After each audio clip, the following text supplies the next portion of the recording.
before we start, we would like to, on behalf of everyone here at Everton, to offer our condolences to the Queen, to the royal family, for the loss of Prince Philip. Okay, we'll go to Ian Bolton, please, from Sky Sports. Carlo, hello there. Thanks for that. Can we check on your team news for Monday, please? Can you give us an update on Andre Gomez, who came off against Crystal Palace? You said you thought it was a hamstring problem, a small problem. Can you? Yeah, it is a small problem.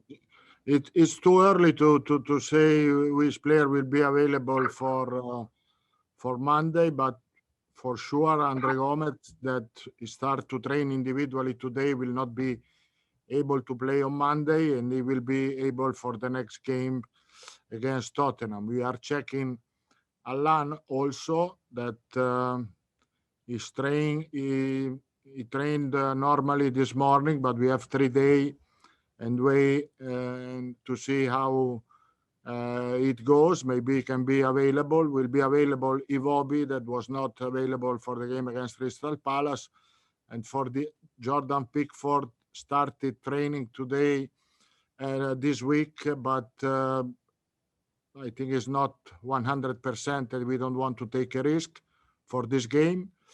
And Delph and Bernard are following their individual program. Okay, and just about Abdoulaye Doucouré, do you have any idea yet in terms of a date? Are you still confident that he will play again this season?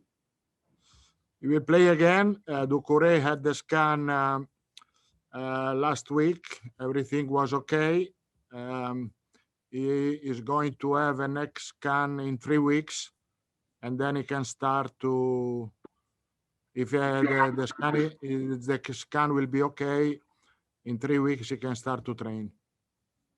Going to this match against Brighton, having drawn with Crystal Palace, you conceded that late equaliser. What is the biggest lesson that you need to take away from that Palace match? The biggest lesson is when we had the possibility to kill the game, you have to kill the game, because in football, until the last second, you never know what's going to happen. Unfortunately, we considered a goal in the last period where we were not used to do, and we have to accept the result and to keep also the performance that was much better and from the past compared to the past games, and try to win the next game. It is a big fight for the European position. We are there. We could do better. Yes, I think at home we could do much better, but we have to say that we had a fantastic run away. And this is the reason because we are in the fight now. And finally, from me, you're on Twitter, I know. Swansea and Birmingham City have both come off social media for a week because of the abuse that is on the social media platforms. Do you support them? And is it perhaps something that you would consider doing, or maybe even Premier League clubs should consider doing? I think that I fully support this, and I think every one of us fully support the fight against racism, against online abuses. And so I'm not the right person to say what kind of decision you have to take, but I fully support everything, because it's not tolerable to receive abuse online or racism. Thank you, Carlo. Thanks, Ian. We'll go to Olivia from Premier League Productions, please. Hi, Carlo. Hi. I know we've spoken about him a lot, but James Rodriguez, of course, scored your goal on Monday night against Crystal Palace. Do you think he could be the big difference in you finishing, if you keep him fit, in you finishing in a European place, maybe even a Champions League place? This season said that when James Rodriguez is there fit, we have more possibility in front. We have more opportunity because he has, as a lot of time we said, a lot of quality in front, key passes, final shot, and so all the time that he was there fit, we had more opportunity. It is absolutely normal. We signed him for this reason, to have more opportunity in front. You mentioned your good away record. I'm just wondering, does it affect the players mentally when they for some reason can't keep consistent at Goodison Park, but when they play away, they're so much better? And after, a run of 3 games at Goodison without a win, is, an away game what they need right now? No, I think that is not mental problem. I think is a what can I say, tactical problem, because sometimes the games that we lost at home were games where we try to put more quality in front to have the team to put more pressure forward, and so sometimes in some games we lost a little bit balance. And just one word on the Brighton game. They like to play open football. They don't really change that for whoever they play. Is that an advantage to you in the way you play? There'll be more space. And of course, you did put in a very, very good performance against them at Goodison earlier on in the season. Well, Brighton is playing good football. They have a clear idea. They like to play. It's true. I think that we have to defend well, properly, and we use our quality, because we don't want to play a game to wait and try to do something counter-attack. We would like to have a control of the game with our quality, with our ability, and of course, taking in consideration that to defend well will be important. Thank you, Carlo. Thanks, Olivia. We'll go to Carl from Radio Merseyside, please. Hi, Carlo. Hi. You said after the game the other day against Crystal Palace that you weren't clinical enough because you did have quite a lot of chances to win the game. Is it just working on that in training, or is it a thing of players just need to be more calmer in front of goal? I think that we talk about Richarlison and Calvert-Lewin. I can say they have a really good ability in the box. They are really clinical, and they were really clinical this season. Calvert-Lewin scored a lot of goals. In that specific situation, against Crystal Palace, they were not clinical. This is the truth. And after that, what can I say to them? Nothing, because I am really satisfied for their season. I think that was an episode, and I think that if the team is able to give them the same chances that they had against Crystal Palace, they are going to score. And do you think that other players around the pitch should be scoring goals as well, not have all the pressure on Richarlison and Dominic Calvert-Lewin to get all the goals? But I think that we had the goals this season came not only from Richarlison and Calvert-Lewin, because James scored goals, Doucouré scored goals, Sigurdsson scored goals. We had a lot of goals from set pieces, goals from Michael Keane, goal from Mason Holgate, goal from Jerry Mina. So now I think that the problems, I think, as I said, was an episode, and I'm sure that it will be different in the next games.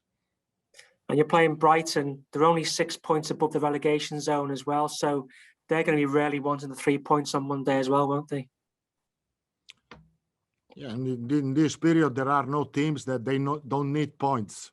We need points. Brighton needs points. Every team needs points. Every team is vital for the target. And so for us, it's vital.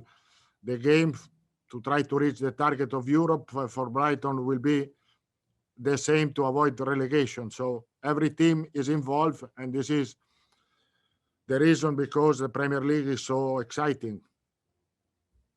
Thanks, Carl. We'll go to Phil Medlicott from the Press Association. Hi, Carlo. Just a couple. I was going to ask first of all, Jean-Philippe Gbamin, saw him come on in the last game. How much game time do you sort of see him having for the rest of the season, and how are you sort of thinking about how you'll use him given the amount of time that he was out for? But I think that Jean-Philippe Gbamin can play because he's training well, properly, because he has no, how can I say, he is not used to have the intensity of the game in Premier League. We have to take care of this, but I think he can play. And now with the medical staff, with our staff, we have to decide how long he can play. We have to take care of this, but that's it. And he will be for sure a fantastic midfielder. I have this idea to see him in training. He has all the quality to be a top midfielder. The player I was going to ask about was Josh King. We talked about the goals that are coming from around the team at the moment. Obviously, he's yet to score one. What do you make of how things have gone for him so far since he joined? But I think Josh is doing well. He didn't play a lot. It's true. It's true also that he played more when we play in a different system. Now, for the fact that I have a lot of midfielder out, we changed the shape to play on side with the wing backs, and he's not a wing backs, and so he suffer a little bit more the fact that we changed the shape, because with playing with only two striker, he can replace or Dominic Calvert-Lewin or Richard. So we play different shape. He can play also as a winger. Thanks, Phil. We'll go to Louis Restrepo. Hola, Carlo. Hi. Hola. Talking about James again, how did you But find... why you talk all the time about James? Because why? my Why? region, you know, I will tell you why, because my region is always interested in James. He's the Colombian, at the moment, one of the most representative players around the world, and I am based here in England, following James. Anyway, no, but I know. yeah, but talking about him and his turn up again to the squad after the game, did you find him properly recover, or we have to be still worried about little things that can take him out from next games, or he's completely recovered? Because that is the big question that we got always. He has completely recovered. He is a player that playing improve his condition.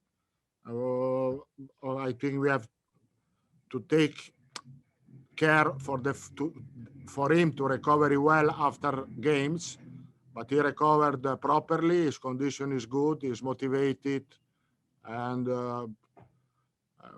he showed this really well in the game, not because he scored, but because he was involved in play in the game against Crystal Palace.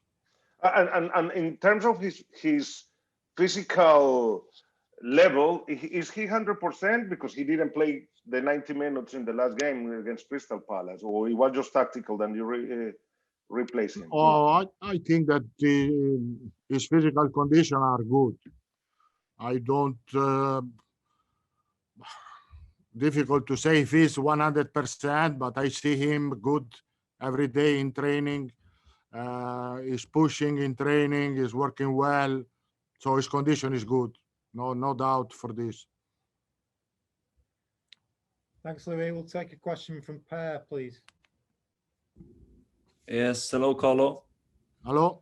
I just wanted to follow up on King. Did you hope you would have seen more from him at this point? And also, have you talked anything about his future with his contract going out after the season? No, we didn't talk about the future because we are not talking about the future in this moment. We are really involved in the fight.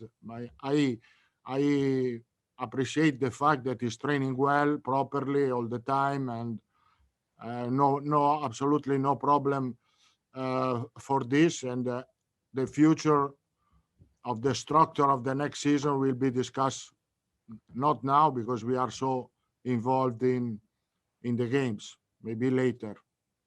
Thank you, Carlo. And we'll just take one more in the open section from Jim Conlon, please. Hi, Carlo. I just want to ask you about an academy player, a young player, Lewis Warrington, with the under-18s. The Everton under-18s are into the 5th round of the FA Cup, and Everton have produced great players from their academy in the past, the likes of Ross Barkley and most notably Wayne Rooney. Lewis is a player that's been talked about up as a real great prospect. Have you seen of him, and have you seen any of him, and what do you think of him, his potential? I think that we have a good academy, not only Lewis, but I can say a lot of players that are training with us a lot of time, for the fact that I have a lot of young players that are working with us in this moment, because I have some players of the first team out for injured. And so, and I can say that our academy is a good academy, because we have players with talent. Some of these players were in the bench in some games of the Premier League. And so I think that we have a good future in that sense in our academy. And I hope that soon we are going to have more Ross Barkley for the future of this club.